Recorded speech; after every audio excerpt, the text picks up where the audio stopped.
CSS তো মনে করিয়ে দেবে না, স্ট্রাকচার শুরু করেছিলাম না, লেআউট কি শুরু হয়েছিল?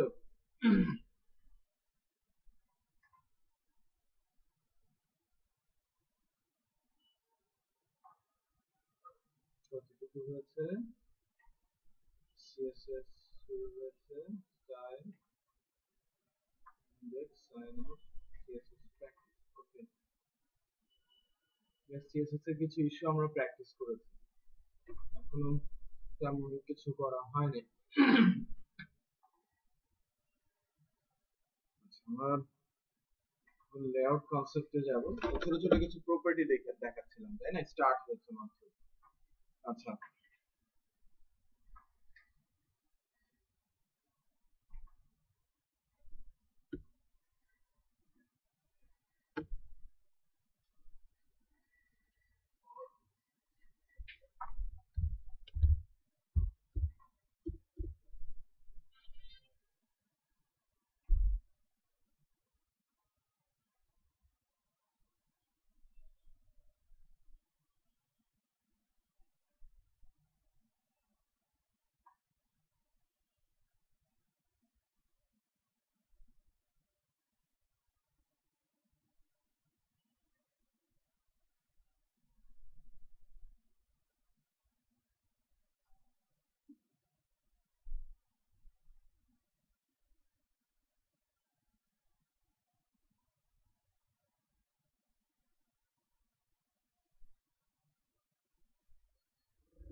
আচ্ছা,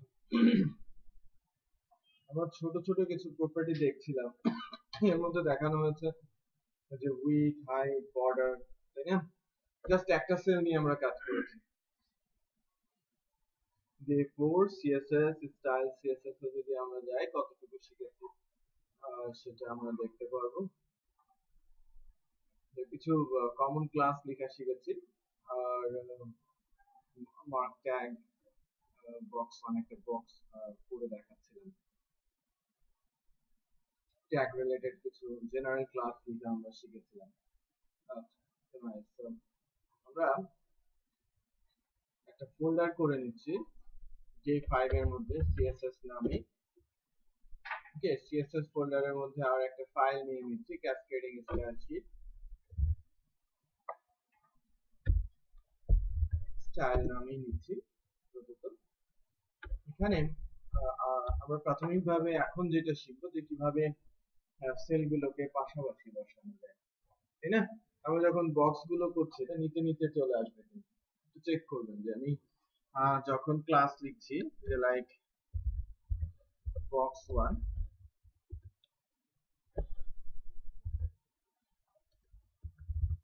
200 পিক্সেল,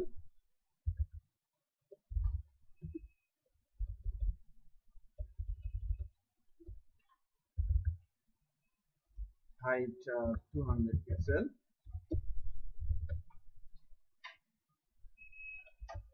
background color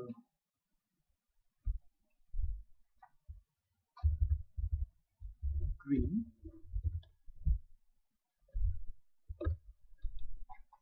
আমি একটা HTML ফাইল নিয়ে নিচ্ছি,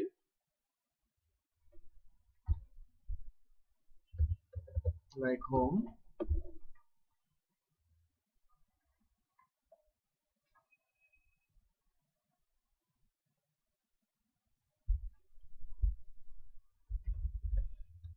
কি হবে যেহেতু ডট দিয়েছি, ক্লাস, ক্লাস হচ্ছে বক্স।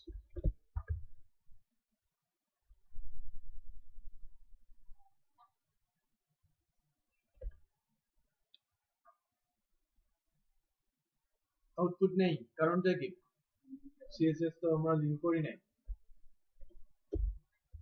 থিমটা হবে লিংক, টাইপটা কি হবে টেক্সট সিএসএস, দেন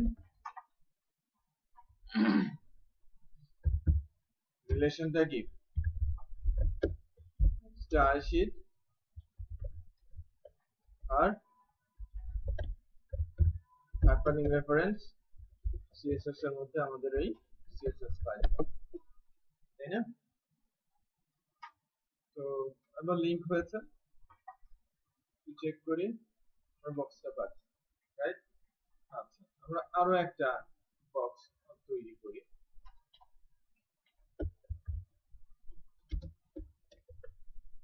এটাকে আমি বলছি বক্স 2, কালার বলছি রেড, ঠিক আছে? কালার বলছি রেড। এখন আমাদের যে হোম ফাইলটা আছে আরো একটা ডিভ নেই, যার ক্লাস হিসেবে কি যাবে বক্স,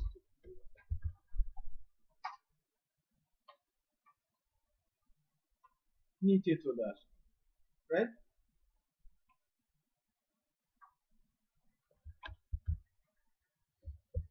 পাশাপাশি বসায় স্টিল কি নিচেই আছে।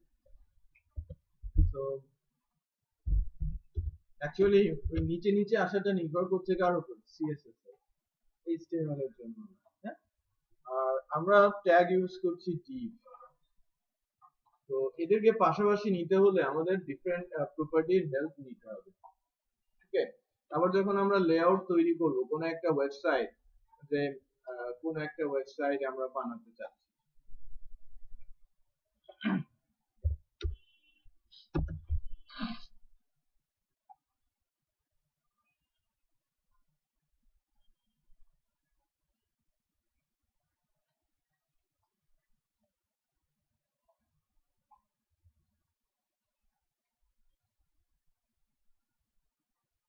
দেখেন এটা কিন্তু একটা স্ট্রাকচার আছে, লেআউট আছে, তাই না? এটা হচ্ছে লোগো, আর এই ব্যানার পোরশন তো ফ্রি আছে, এখানে কিন্তু সোশ্যাল কিছু আইকন আছে, এটা আমার মেনু, এটা লেফট সাইড বার, এটা কন্টেন্ট, এটা রাইট সাইড বার, বুঝা যাচ্ছে? আচ্ছা, নিচে আমার কি ফুটার। সো এই যে সেলগুলো যখন তৈরি করা হয়েছে, যদি এটাকে আমি বলি ডিপ বেস লেআউট, তাহলে এটা একটা সেল, মাঝেরটা আরেকটা সেল, রাইট সাইডে আরেকটা সেল, এটাকে পাশাপাশি নিতে হয়েছে। আমরা যদি পেজের সোর্স দেখি, ভেতরে টেবিল ইউজ হয়েছে, ইনফ্যাক্ট এটা টেবিল দিয়েই করা, টেবিল বেস লেআউট পুরোপুরি খেয়াল করেছেন, এটা পুরোটাই কিন্তু টেবিল বেস লেআউট। আচ্ছা, আমরা তাহলে একটা ডিপ বেস লেআউট যাই, কোথায় আছে? আরো অনেক ওয়েবসাইট আছে, তাই না?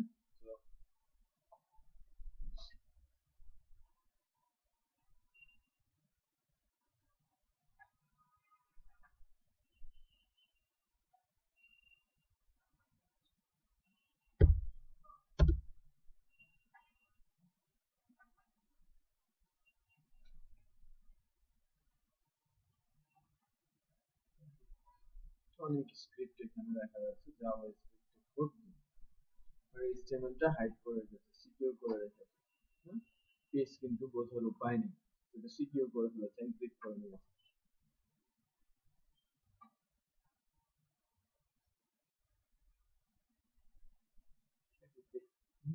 ডিপ বেস খেয়াল করেছেন, টোটালি ডিপ বেস একটা লেয়ার। হ্যালো, নেই, বাট এখানে অনেক নেস্টিং আছে, কোডগুলো কিন্তু ফরম্যাটেড না, স্ট্রাকচারড না, বোঝা যাচ্ছে না যে কার ভেতরে কি আছে, রাইট? অনেক সেল এখানে তৈরি করা আছে, কারণ আমি যে সাইটটার সোর্স ভিউ করছি এটা কমপ্লেক্স লেআউট, রাইট? আউটার লেআউটটা ভেরি ইজি, বাট ভেতরে কিন্তু বেশ কমপ্লেক্সিটি আছে, সবকিছুই সে সিএসএস দিয়ে মেইনটেইন করছে, রাইট? তো আমরা যখন এই ধরনের কমপ্লেক্স লেআউট নিয়ে কাজ করতে যাব, কখনো কখনো ডাইনামিক নেসেরও প্রয়োজন পড়বে, রাইট? আমার লেআউটটা কি ডাইনামিক, একটু খেয়াল করবেন যে আমি যখন এখানে আছি, কোন একটা নিউজে ক্লিক করি, এটা হোম পেজ লেআউট, এটা কি কোন একটা নিউজ ডিটেল পেজ লেআউট, সাইটটাও চেঞ্জ হয়ে গেছে, ভেতরের কন্টেন্ট পোরশনও চেঞ্জ হয়ে গেছে। বাট টেবিলে এটা পসিবল না, রাইট? আমি যদি টেবিলের কোন একটা সেলকে গায়েব করে দেই একটা পার্টিকুলার টাইমে, তাহলে এলোমেলো হয়ে যাওয়ার চান্স আছে না? ডেফিনেটলি আছে। কারণ কি, ওই যে রো আর কলামের যে ডিপেন্ডেন্সি, এবং আমি যদি ডিপ বেস লেআউট করি তাহলে ওই ভেতরের লেআউটের জায়গাগুলো কি করা যাবে? ডাইনামিক করা যাবে। আর টেবিল হলে কি ফিক্সড হয়ে যাবে। খেয়াল করে দেখবেন যে ওই বেসিসের ওয়েবসাইটে অলওয়েজ স্ট্রাকচার সেম থাকে। আচ্ছা, তো আমরা লেআউট প্রসেসে যাওয়ার আগে আমরা আগে দেখবো যে কিভাবে সেলগুলোকে পাশাপাশি নিতে হয়। কনসেপ্ট গুলো কি? লেআউটিং তিন ধরনের হয়। একটা হচ্ছে ফিক্স, এটা সিএসএস দিয়ে হোক আর আপনি এইচটিএমএল দিয়ে করেন। ফিক্স লেআউট, এটা সিএসএস দিয়ে ডিপ বেসড বা সিএসএস ড্রিভেন আদার স্ট্যাক গুলো দিয়ে আপনি ফিক্স লেআউট করতে পারেন। যেমন নির্দিষ্ট আমার সাইটের উইডথ 980 পিক্সেল হবে, এর চেয়ে বড় বা ছোট কখনোই হবে না, অতটুকুই থাকবে। ফিক্স লেআউটের সাইট দেখা যায় যে যখন দেখবেন জানো রেয়ার কেসে খুঁজে পাওয়া যায় একটা সাইট ছিল,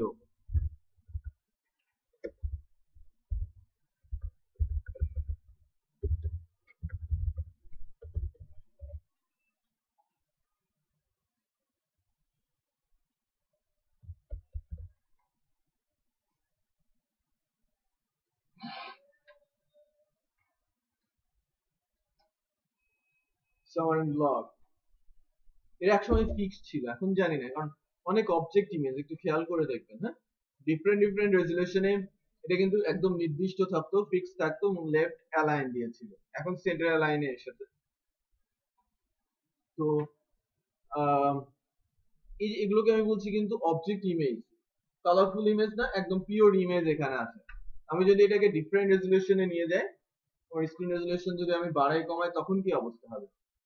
ইমেজটা কি বড় হয়ে যাবে, নাকি সাইটটা বড় হয়ে যাবে, নাকি কি হবে? রাইট? সেই সাইটটা আপনারা একটু ভিজিট করে স্ক্রিন রেজুলেশন চেঞ্জ করে দেখতে পারেন। আমি চেঞ্জ করলে যেটা হবে, ভিডিওটা বন্ধ হয়ে যাবে স্ক্রিন রেজুলেশন চেঞ্জ করার সাথে সাথে। আপনারা যেটা করেন, এই সাইটটা ভিজিট করে স্ক্রিন রেজুলেশনটা চেঞ্জ করে ফেলেন, কি সিচুয়েশন হয় দেখি। হ্যাঁ,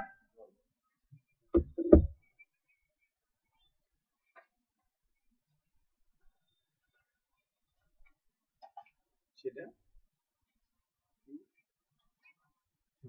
আচ্ছা, তাহলে নতুন একটা ডোমেইন, হ্যাঁ তাই করো, নতুন নাম দিয়ে করো, বেটার হবে। ওটা দুটো ফ্রি দেবে, ওটা নতুন একটা ডোমেইনের নাম দাও। তাহলে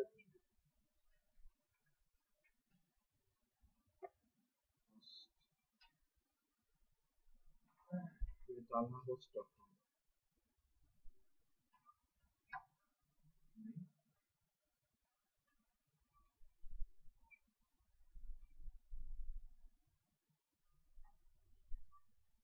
তাহলে ওই শাখার নাম দিবে।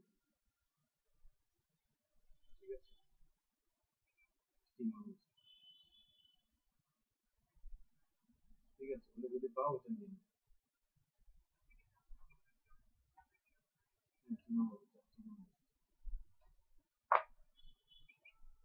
হুম, Steamhouse।